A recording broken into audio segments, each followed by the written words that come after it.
Hi friends, welcome to my channel. तो आज के वीडियो में हम लोग पढ़ने वाले हैं जो कोशिका चैप्टर है उसके जो प्रीवियस ईयर क्वेश्चन है या एनसीईआरटी के जो एग्जाम्पलर हैं या उस चैप्टर से जो क्वेश्चन बन सकते हैं उस सारे क्वेश्चन को हम लोग देखने वाले हैं। तो चलिए हम लोग स्टार्ट करते हैं। तो पहला क्वेश्चन है, कोशिका सिद्धांत निम्नलिखित में से किस पे लागू नहीं होता है। कोशिका सिद्धांत किसने दिया था? स्लेडन और स्वान ने। तो जीवाणु, कवक, शैवाल और विषाणु, तो ये किस पे लागू नहीं होता है? तो विषाणु पे लागू नहीं होता है क्योंकि इसकी कोशिका भित्ति नहीं होती है। अगला देखिए, निम्नलिखित में से कौन सा कथन सही है? प्रायः लघुत्तम स्वजीवी कोशिकाएं हैं। माइकोप्लाज्मा की कोशिका भित्ति एमिनो शर्करा की बनी होती है।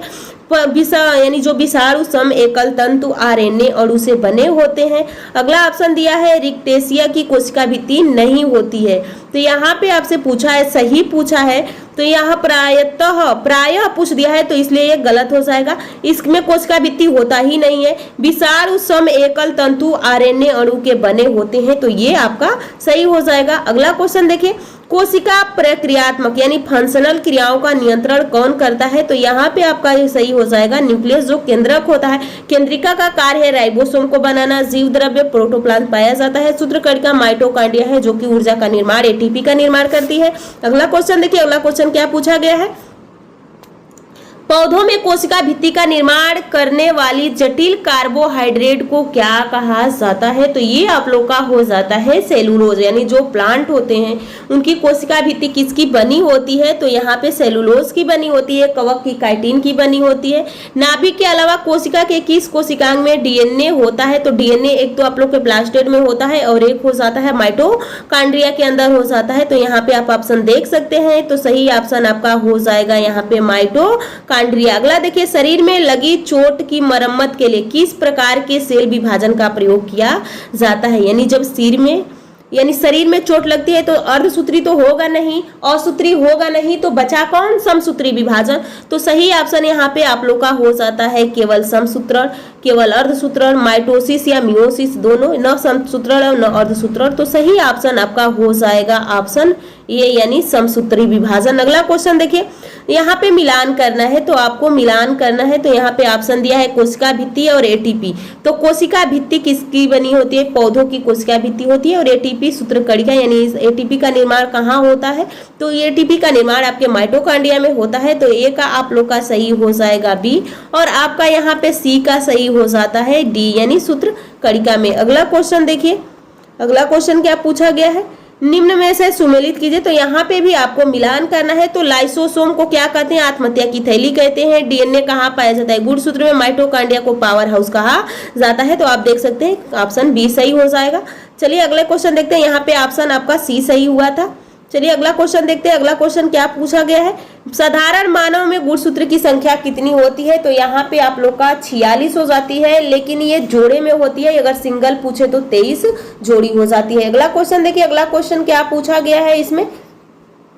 अगला क्वेश्चन आपसे पूछा गया है कि मानव शरीर की कोशिकाओं में पाए जाने वाले गुणसूत्र जोड़े में पाए जाते हैं, तो कितनी जोड़ी होते हैं? तो सही ऑप्शन आपका हो जाएगा यहाँ पे 23 जोड़ी हो जाती है। जीवों में अत्यधिक विविधता का कारण है, तो यहाँ पे उत्परिवर्तन हो जाता है। हिंगो डी ब्रिज नामक वैज्ञानिक ने दिया था। अगला देखिए, अगला कोई निम्न में से किसमें लिंग गुणसूत्र नहीं होता है? तो लिंग गुणसूत्र छिपकली में नहीं होता है। पादप कोशिका जंतु कोशिका से किस प्रकार भिन्न होती है? तो इसमें पादप कोशिका में कोशिका भित्ति होती है, लेकिन जंतु कोशिका में कोशिका भित्ति नहीं होती है। जंतु कोशिका में निम्न में से क्या अनुपस्थित होता है? जंतु कोशिका में सेलुलोज की कोशिका भित्ति अनुपस्थित होती है। यहाँ पे जैव कोशिका का कौन सा भाग पावर हाउस कहलाता है? तो माइटोकॉन्ड्रिया को हम पावर हाउस कहते हैं। अगला क्वेश्चन देखिए, निम्न में से किस कोशिकांग यानी जो ऑर्गेनल है वह कोशिका का पावर हाउस किसे हम कहेंगे? तो माइटोकॉन्ड्रिया। एटीपी का निर्माण माइटोकॉन्ड्रिया करता है। राइबोसोम का निर्माण यानी जो प्रोटीन होता है राइबोसोम करता है। कोशिका झिल्ली बनी होती है लिपिड्स और प्रोटीन्स और कार्बोहाइड्रेट की। सेंट्रोसोम कोशिका विभाजन करता है। अगला क्वेश्चन देखिए, सूत्री विभाजन के चरण का नाम बताइए जिसके दौरान विभाजित सेल के गुणसूत्र मध्य रेखा पर स्थित होते हैं। तो सही ऑप्शन हो जाएगा metaphase. Prophase, anaphase, metaphase, telophase, prophase, metaphase, anaphase और टेलोफेज, ये फेज आपको याद होने चाहिए। पौधों में पाए जाने वाले नीला, बैंगनी या लाल फ्लोएनाइड वर्णक किसकी उपस्थिति के कारण होता है? तो सही ऑप्शन हो जाएगा एंथोसाइनिन। अगला क्वेश्चन देखिए, निम्नलिखित में से कौन सा कोशिका अंग ऑर्गेनल्स पादप कोशिका में पाया जाता है किंतु पशु कोशिका में नहीं पाया जाता है? तो क्लोरोप्लास्ट केवल प्लांट में पाया जाता है और जो सेंट्रोसोम होता है वो केवल एनिमल में पाया जाता है। अगला क्वेश्चन देखिए, निम्नलिखित में से कौन सा घटक पत्तियों को हरा रंग प्रदान करता है? तो यहाँ पे सही ऑप्शन हो जाएगा क्लोरोफिल। अगला क्वेश्चन देखिए, प्रोटीन संश्लेषण में निम्न कोशिकांग में से किनकी भूमिका सबसे अधिक होती है? तो प्रोटीन संश्लेषण में किसकी भूमिका सबसे अधिक हो जाएगी? तो ये अंतःप्रद्रव्य जालिका दो प्रकार की होती है, एक रफ एंडोप्लाज्मिक होती है और एक स्मूथ एंडोप्लाज्मिक होती है। तो जो रफ एंडोप्लाज्मिक होता है उस पर राइबोसोम पाया जाता है जो प्रोटीन का कार्य करता है बनाने।